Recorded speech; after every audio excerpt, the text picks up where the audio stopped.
Hi, and welcome to BNEWS Weekly. I'm Linda McNamee, along with reporters Tad Stefanak, Robert Paris, Alita Charbonneau, Julia McGrain with sports, and meteorologist Peter Brown with weather. Thank you for joining us. The Burlington Red Devil football team just completed their regular season, undefeated. The first time they've done this since 2006. And it comes in head coach Greg Sheridan's first year leading the team. And that, ladies and gentlemen, is 8-0 for the first time since 2006. Wow. The Burlington Red Devils are 8-0. It's official. The Burlington Red Devils have run the table and completed an undefeated regular season at 8-0. And they did it in classic New England football weather, battling cold rain, strong winds, and a slick turf under the lights. In the first quarter, senior wide receiver Ryan Brooks wasted no time, breaking loose for a 55-yard touchdown to put Burlington on the board. The two-point try didn't land, but the Devils led 6-0. Second quarter, junior running back Sam Fernandez found daylight and took off, 79 yards to the house. Burlington added the two-point conversion and extended the lead 14-0. Later in the quarter, junior wide receiver Shane Sheehan made his way into the end zone to push it 20-0. The conversion was no good. The Devils had firm control heading into halftime. Burlington kept rolling in the second half. Brooks punched in another score from 29 yards out, 26-0. And sophomore running back Brian Teguia capped it off in the fourth to make it 32-0 final. For first-year head coach Greg Sheridan, the season has been nothing short of special. Greg, undefeated regular season, the first time since 2006. Can you just describe this team and their dedication this year? I can't even put it into words. The seniors, coming in our first year with Coach Bailey and they were freshmen, feels like we've just grown up with them, and the dedication and the work ethic and the leadership that they've shown all year long, dating back to after Thanksgiving last year, just in the off season and hitting everything hard, and the unselfishness of especially all the seniors with the new offense and new defense, and no one's complained, no one said boo. It's just, what can we do to win the game? And it starts with all the seniors. This is all them. It's unbelievable. We also caught up with the players to talk about being part of this 2025 roster and what going undefeated means in their first season under Coach Sheridan. How special is it to be a part of that? No, it's so special. It's like seeing this program get better and better, like as I grow up and stuff, and it just feels amazing to be a part of it. It's just crazy. Every emotion's going through my head right now. I mean, just like looking around, seeing all my teammates, my family, the kids that we've been fighting for this whole season. We finally achieved what we've been working for the past 4 years, and it's just amazing looking around, seeing everyone smile, happy. The team, it's beautiful to watch.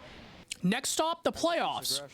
Burlington is headed to the Division IV state championship bracket as the number 4 seed. If the standings hold, the host to Tonskwa Regional at home next Friday, November 7th. And Middlesex League champions as well. You're heading into playoffs. How do you keep the momentum going?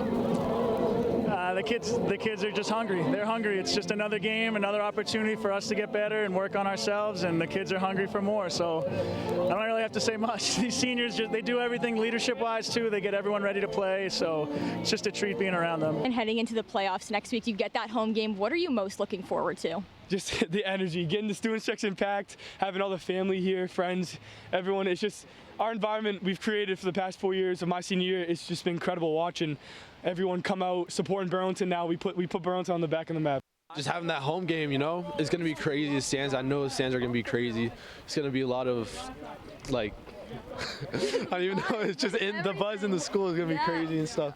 I can't wait. Awesome, congratulations. Thank you. The Red Devils are on a roll, and we caught up prior to them at our Red Devil close-up with sideline reporter Noelle D'Amico. Here she is talking with quarterback Drew Garvey. And here you are. You have a new opportunity for a playoff run this season. What feels different about this year? I mean, everyone's so bought in. I don't think I've ever had a football team so bought in, When it comes to the coaching, everyone knows everything about what they're doing. Everyone's deep in the film game. Everyone knows almost everything the opponents are doing. So, everyone's been super bought in. It's been awesome. You can watch the full interview on our website at bcattv.org/sports. A huge congratulations to Coach Sheridan, his staff, and the entire roster on a perfect regular season. The journey continues, and we can't wait to see what the Red Devils do in the postseason. From Varsity Field, I'm Robert Paris for BNEWS Sports. If Congress passes... Congratulations to our Devils on an incredible season. We will have a full breakdown of all the other Red Devil news later in sports with Juliana McGrain. Federal SNAP benefits are set to stop on November 1st due to the ongoing government shutdown. Marge Yetman was in the studio recently to explain how seniors will be affected. If Congress passes the new budget in November, or any time really, your funds will be delayed, but you will receive them. So let's say November 10th they pass the budget. You will get your funds as soon as they are able to process that. It will probably not be November 10th. They didn't, the DTA people, the Department of Transitional Assistance, did not tell us when that, like they didn't give us a timeline for that. Okay. But you will get your funds. I know that doesn't really help when you have no food on your table, but you will receive it. I would imagine that if it passes, God forbid, December 15th, you're still going to get your November allotment as well.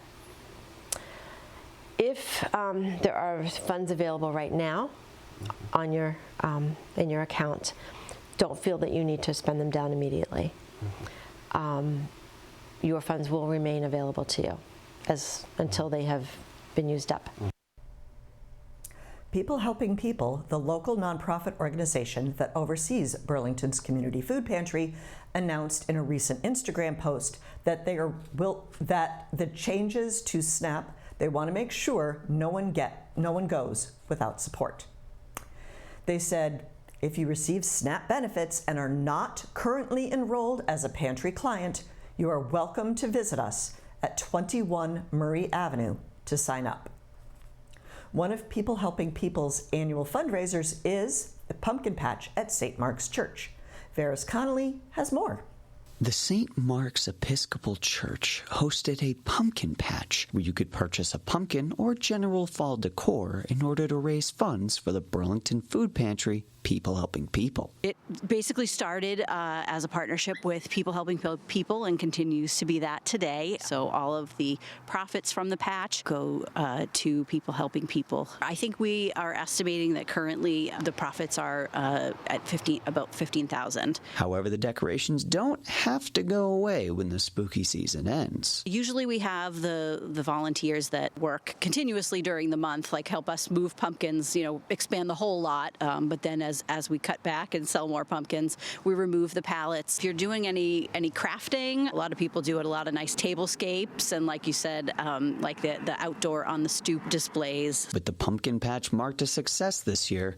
What can we expect from the event moving forward? The folks at St. Mark's work really hard this year and over the last 12 years, to help People Helping People by selling the pumpkins. They travel a long way to be in Burlington. They come from New Mexico. So not only actually do they help People Helping People, but they also help support Navajo reservations in New Mexico. So we're really, proud of the work that the patch does and hope that it will continue to be a tradition for years to come. This has been Varys Connolly from BNEWS. Thank you, Varys. A major education bill is moving forward on Beacon Hill, and Burlington's state representative, Ken Gordon, played a key role. The Massachusetts House has passed a sweeping early literacy reform bill designed to improve reading instruction in classrooms across the state. Representative Gordon, who serves as chair of the Joint Committee on Education, helped to lead this effort. Here's Representative Gordon speaking on the House floor about the importance of early literacy. Madam Speaker, this bill, an act relative to personal financial literacy education, is an important step in ensuring that our schools prepare students to navigate their finances post-graduation. I thank the chair from Watertown for filing this bill that led to the legislation before us today, and to the Speaker and your staff for bringing it forward, as well as to the Chair of Ways and Means. Middle and high school students will, through this bill, learn about important topics such as earning and spending income, local, state, and federal taxes, charitable giving, how to balance ledgers and checkbooks, how to budget appropriately, the importance of long-term savings, the role of banks and financial institutions, simple and compound interest, using credit and making investments, emerging tech in the financial industry, and the rights and responsibilities of renting or buying a home, just to name a few. Just to name quite a few. Through this education, our students will be better equipped with the knowledge to navigate the world and their own financial future. To support this end, this bill establishes a financial literacy trust fund, which will be administered by the DESE Commissioner. The funds will be used to develop financial literacy curriculum and to create and implement the necessary professional development trainings to carry out such education. I'm proud to put this bill before the body, and I hope you will join me in voting to support it. In addition to the literacy bill, the House also passed legislation requiring financial literacy education for middle and high school students beginning in 2026, and updates to the state's Seal of Biliteracy for multilingual students. All three bills passed unanimously and now move to the Senate for consideration. Burlington Public Schools were ahead of the curve, implementing evidence-based reading curriculum at the elementary level several years ago, aligning with the same standards now being pushed statewide. Now, the district is looking to expand that approach to the middle school level through new state literacy grants. Superintendent Dr. Eric Conti explained more in his latest Superintendent's Update. Our literacy team, led by Dr. Chen, Dr. Bonnie Nichols, have applied for and received some of this state money to look at implementing a scientifically validated literacy program at the middle school level. We are already sort of have that program in place at the elementary level, but continuing to make that journey. We'll see how it goes. The legislation, again, is a bit of a new direction for the state of Massachusetts in terms of legislating, prior approved curricula and a methodology, but we'll see. So, and we're exploring that opportunity and always looking for state support because these efforts are expensive, as you know. We're introducing a new segment this week called The Retro Baker. Baker Laura Sawyer Messing goes retro to show you the easy way to make and bake your favorite comfort treats right at home. And what's more fitting right after Halloween than a classic pumpkin bread?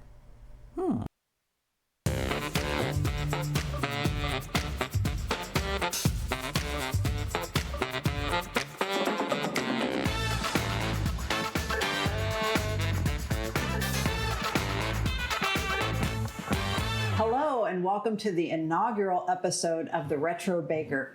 I'm Laura Sawyer Messing and I am your Retro Baker, and today we're going to make pumpkin bread.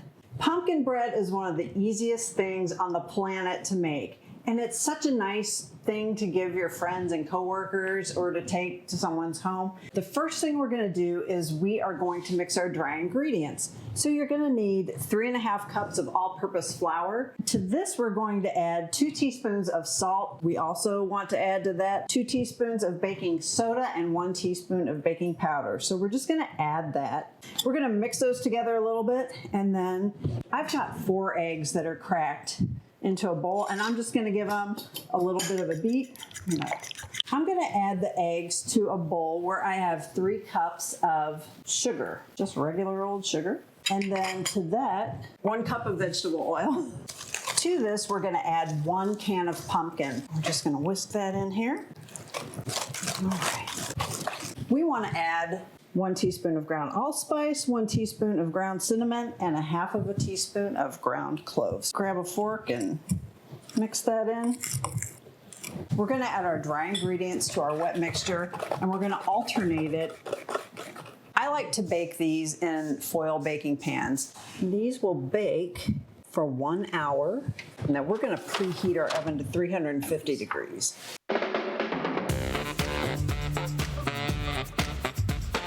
I'm going to let these cool on the baking sheet for about 10 minutes, and then I'm going to pop them out of their bread pans and let them finish cooling on a baking rack. Let's see what we've got. That is beautiful. And you know, it really was easy. This is not difficult, and it's just so much better than what you would buy any place. Why not make some pumpkin bread today? You can do it. It's so easy. I'm Laura Sawyer-Messing, the Retro Baker. Thank you so much for stopping by and baking with me. And remember, it doesn't have to be complicated to be delicious.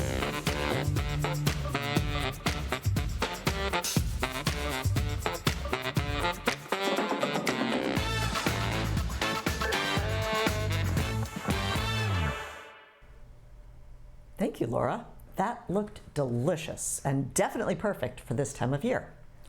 Up next, Alita Charbonneau has a few important safety reminders for drivers, and meteorologist Peter Brown will let us know what kind of weather to expect as we wrap up October and head into November. All right, after our community calendar. Hey everyone, I'm Gretchen Carey, and this is your Community Calendar. On November 7th through the 9th, the Burlington Public Library will be having their fall book sale. For more details and times, go to their website. On November 12th at 6 p.m., the Burlington Volunteer Reserve Corps will be having a presentation with Dr. David Alper. Dr. Alper is an adjunct professor at Northeastern University who will speak on foot care for seniors. To RSVP, call 781-270-1955 or boh@burlington.org. On November 28th at noon, the Burlington Athletic Boosters Club will be having their first ever helicopter golf ball drop fundraiser. For more information and to purchase your tickets, go to bhsathleticsboosterclub.org. For more community calendar events, go to bcattv.org, burlingtonpubliclibrary.org, and burlingtonrecreation.org. I'm Gretchen Carey, and that was your Community Calendar. With deer activity peaking during the fall from October to December, and with fallback starting at 2 a.m. Sunday, November 2nd, drivers are advised to be particularly vigilant during the evening rush and overnight hours, as these are peak times for deer activity. According to a Facebook post from the Burlington Animal Control, the increase in collisions is attributed to the deer rooting season, which drives deer to seek mates and often results in erratic behavior, particularly during dusk. We turn the clocks back on Sunday. It will be darker at commuter times of dawn, 5 a.m. to 8 a.m., and dusk from 5 p.m. to 9 p.m. Burlington Animal Control urges drivers to exercise caution and follow these safety guidelines to reduce the risk of collisions. Where there is one, there is more. Deer are pack animals and rarely travel alone. Slow down and keep an eye out for more deer darting across the road. Use your headlights. You may spot a deer because their eyes will brightly reflect a car's headlights. Look for deer crossing signs. Stay centered. On multiple lane roads, the center is the safest for avoiding collisions. Honk. Use your horn as it can scare the deer out of the road. Brake. Do not swerve. Brake firmly and calmly. Stay in your lane. In the unfortunate event you are involved in a deer strike, please call the Burlington Dispatch at 781-272-1212. I'm Alita Charbonneau for BCAT TV.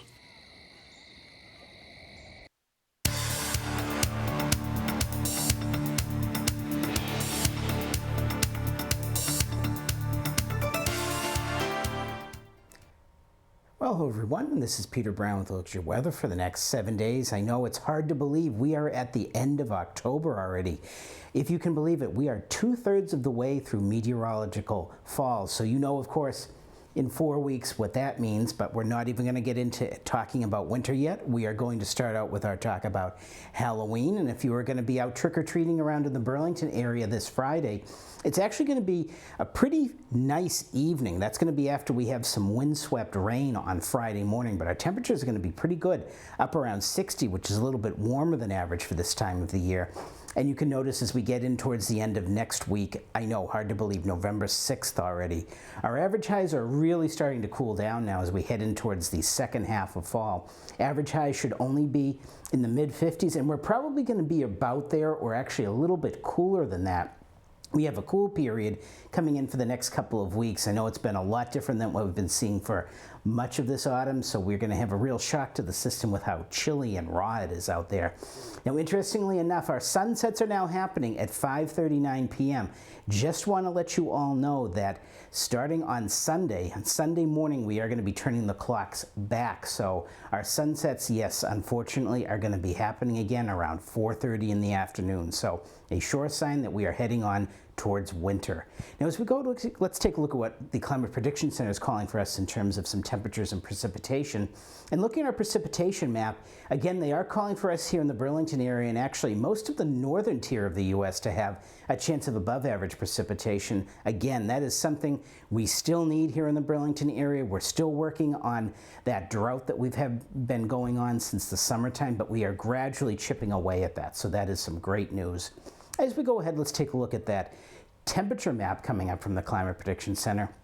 And again, unfortunately, again, for those of us who love the warm weather, you're going to have to head way out west to get that. It looks like most of the eastern half of the country, including here in the Burlington area, is looking for a pretty good chance of below average temperatures. So a real typical start of November pattern out there. It's going to be chilly, those early sunsets at 4:30 in the afternoon, so we definitely know we are heading in towards the depths of fall. So as you go ahead, let's take a look at those 7 days of weather coming up. Again, starting out our period on Friday. Now, if you're going out again, taking anyone out, taking the little ones out for trick-or-treating on Friday, it is going to be windy and rainy early on in the morning, and temperatures are going to be fairly mild, around 60. Now, we think that rain is going to be clearing out of here before you have to go out trick-or-treating in the later evening, but just bear in mind, it is still going to be pretty gusty out there. We could have wind gusts up to around 40 miles an hour, so just bear that in mind if you're out and about in the Burlington area. Now, Saturday and Sunday, beautiful days. Again, pretty chilly, very crisp mornings out there. Our highs struggling to get out of the low 50s. Now, as you head back to work on Monday, it looks like we're going to have fairly average conditions as we start out the first full week of November. Temperatures in the upper 50s. A little bit of rain and wind is going to make its way back in here, I think, on Tuesday with those chilly temperatures again. After that system passes by, we're going to see a strong cold front come through, and that's going to knock our temperatures. Unfortunately, I think we're going to be struggling to get out of the upper 40s on Wednesday. So Wednesday is going to have a real late fall, early winter feel to the day out there. But after that, looks like we might be going into a little bit of a warming trend as we head towards next weekend. And again, on Thursday, temperature's going to be pretty pleasant, very average for this time of the year in the mid-50s and partly cloudy. So once again, just to remind all of you, before you head to bed on Saturday evening, remember to turn those clocks back an hour as we fall back. So everyone, get out there, enjoy the weather, and have a great week.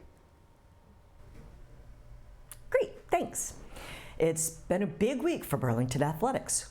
We already told you about the undefeated Red Devil football team, but that's not all. Burlington Volleyball was also crowned Middlesex League champions. We've got soccer senior night highlights, some record-breaking performances from the swim team, and more. Here's Juliana McGrain with sports. Hello everyone and welcome back to your weekly Red Devil Sports Report. I am your host, Juliana McGrain, and let's get right into it. The Lady Devils now sit at 9 wins, 6 losses, and 2 ties after a 2-2 draw at Boston Land on the 24th. McKenna Ryan and Emma Lewandowski each scored in the tie. The boys soccer team lost on the road in Watertown by a shutout score of 4-0 on the 25th. We were also there for both teams' senior night against Stoneham. The Burlington Red Devils boys and girls soccer teams wrapped up their regular season with senior night at home. The boys opened the night by honoring 6 seniors: Cole Shannon, Logan McGee, Josh Newhall, Noah Castro, and Kelvis Sengo, and closed out with a 1-0 win thanks to a goal from Sam Ferreira. It is in! Sam Ferreira on the goal. Right after, the girls took the field and celebrated their 4 seniors: Olivia DiRienzo, Ellie Matarazzo, Brianna Thomas, and Brooke Baglio. Burlington kept the momentum going with a 4-0 shutout. Thomas, Alex Gill, Sam Ciccolini, and Baglio all found the back of the net. A perfect finish at home as both squads sealed senior night with wins. The Lady Devils closed their season with a 7-0 loss in Watertown on the 23rd. 7 seniors were honored: Carly Weber, Paige Mahoney, Lucy Clement, Salone Wilson, Maddie Costa, Sophia Marshall, and Marin Condon. Burlington finishes at 4 wins, 9 losses, and 5 ties. The volleyball team wrapped up the regular season with back-to-back 3-0 wins at Wilmington on the 23rd and at home versus Stoneham on senior night. It was a heartfelt finale as the girls varsity volleyball team closed out the regular season with a 3-0 sweep over Stoneham. The night also doubled as senior day, honoring Rinkeviciute, Cassidy Hanlon, Hazel Yu, and Pia Kasparian. Burlington will raise a banner as Middlesex League champions after finishing 16-4. Senior Pia Kasparian said she can't believe the season is over, but she is grateful to have been part of such a close and talented group. I honestly feel pretty sad, but honestly pretty happy. I feel like this season went really well for us. We're 16-4 right now, and I feel like throughout the season we worked really hard, so it definitely paid off. And I met so many good people and so many amazing coaches along the way, and honestly it's just a great experience, and I love them all. So. And when asked of what she'll miss the most, she said the practices. I met so many amazing people this year on the team, and I feel like throughout the games the energy was just so lively, and it definitely pushed us to get our record now, and it was just the best. From the BHS Gymnasium, I'm Robert Paris for BNEWS Sports. The Woburn-Burlington girls swim team placed 3rd in the Middlesex League meet, up from 7th last year. The 200 medley relay broke the Woburn school record and finished 2nd. Riley McCarthy set a new league record in the 100 backstroke. Kaylee McCarthy won both the 200 and 100 freestyles. Sectionals are at MIT on Sunday, November 2nd. At the Middlesex League meet on the 28th, both boys and girls finished 10th out of 12. 8th grader Marissa Kilroy placed 19th in 19 minutes and 43 seconds. Senior Roy Kenyake placed 36th in a 16-minute and 42 seconds. Both teams now head to the Mooney Coaches Meet this weekend. Now let's get an update from Burlington Esports. Fort Knight is back in the win column after defeating Deering High School on October 28th. The squad now sits at 5-1 and is ranked 3rd in the region. Mario Kart dropped their match last week to Medford High School. They fall to 3-2 on the year and are ranked 6th in the state. In Madden action, Tommy Cullen took a loss last week to North College Hill, moving to 2-3 and 18th in the region. Brady Casas picked up a win over Comac to improve to 3-2 and is now ranked 14th in the region. And finally, Gio Delgado stayed perfect after a win over Rushville Consolidated. Delgado is now 5-0 and remains the #1 Madden player in the region. Next week, we'll bring you the highlights from the Red Devil football game against Wakefield, plus a full report on the playoff tournaments. Next week, we'll bring you a full report on the postseason playoff tournaments. And that's your Red Devils weekly sports report for this week. For more coverage, head to our sports section online and follow us on X at BNews Sports. I have been Juliana McGrain, and I will see you all next week. Thanks, Juliana. This week, we have a Red Devils shout-out that goes to senior captain Rinkeviciute of the Red Devil volleyball team, who became just the 10th player in state history to record 2,000 career assists.